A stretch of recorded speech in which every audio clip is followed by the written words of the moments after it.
Hello everyone, welcome back to my channel Nandini USA vlogs. So thumbnail చూడంగానే మీకైతే అర్థమైపోయి ఉంటుంది. ఈ వీడియోలో మనమైతే అమెరికాలోని అతిపెద్దైన విమాన మరియు అంతరిక్ష మ్యూజియం అయితే చూసేయబోతున్నాం. నాతో పాటు మీరు కలిసి చూసేయబోతున్నారు. మేమైతే ఇప్పుడు కార్ పార్క్ చేయడానికి వెళ్తున్నాము. చూశారు కదా, ఈ ఎంత పెద్ద మ్యూజియం అంటే మాకు సుమారు 1 కిలోమీటర్ అయితే చూపిస్తుంది ఓన్లీ కార్ పార్క్ చేయడానికి. ఇప్పుడైతే మనం మ్యూజియం ఎంట్రన్స్లో ఉన్న ఫ్లైట్ ముందైతే ఉన్నాము. మనకి ఈ మ్యూజియం అయితే Boeing field king country international airport దగ్గరలో ఉంది. సియాటిల్కి వచ్చిన వాళ్ళకైతే ఇదైతే మస్ట్ విజిట్ ప్లేస్ అనే చెప్పచ్చు. ఇక ఈ మ్యూజియం అయితే 1965లో స్టార్ట్ చేశారు. ఇక్కడ మనకు ప్రపంచవ్యాప్తంగా ఉన్న పురాతన విమానాలు, అలాగే యుద్ధ సమయంలో వీళ్ళు ఎలాంటి విమానాలను ఉపయోగించారు, అలాగే అంతరిక్షానికి వెళ్ళిన అంతరిక్ష విమానాలను అయితే మనమైతే ఇక్కడ చూసేయచ్చు. ఇప్పుడు మీరు ఈ వీడియోలో చూస్తున్నదంతా ఈ మ్యూజియం ముందున్న ఎంట్రన్స్ ముందరున్న ఫ్లైట్. మీలో ఎంతమందికి బోయింగ్ కంపెనీ వాళ్ళ మొదటి ఫ్యాక్టరీ గురించి తెలుసండి?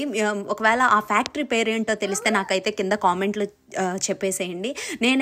ఇదే స్పేస్ గ్యాలరీ. మనిషి భూమిని దాటి ఆకాశాన్ని చేరిన అద్భుతమైన ప్రయాణం ఎలా చేశాడో మనం అయితే ఇక్కడ కళ్ళకి కట్టినట్టు చూడొచ్చు.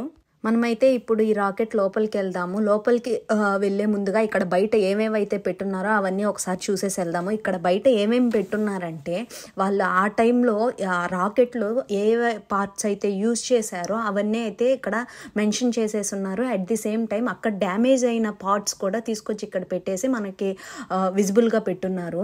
అలాగే ఇక్కడ what is NASA, end to end మొత్తం వాళ్ళు అక్కడ ఎలా బ్రతుకుతారు, పైకి వెళ్ళి వాళ్ళ కాస్ట్యూమ్ అంతా ఎలా ఉంటుంది అదంతా కూడా మనకైతే ఇక్కడ కళ్ళకు కట్టినట్టుగా చూపిస్తున్నారు. ఇక్కడ చూపిస్తున్న ప్రతి పార్ట్ అయితే వచ్చేసి అవి నిజంగా అప్పట్లో ఆ రాకెట్లో యూజ్ చేసినవండి. ప్రతి ఒక్కటి కూడా వీళ్ళు స్టోర్ చేసి ఇలా మనకి చూపిస్తున్నారు. ఇప్పుడు మనకి ఇక్కడ చూపిస్తుంది అయితే డ్యామేజ్డ్ టెయిల్ అర్రే మోకప్ అన్నమాట. అప్పుడు రాకెట్లో ఏదైతే డ్యామేజ్ అయిపోయి కింద పడిపోయిందో టెయిల్, అదనేది మనకి ఇక్కడ తీసుకొని వచ్చి దాన్ని స్టోర్ చేసి ఈ విధంగా అయితే చూపిస్తున్నారు.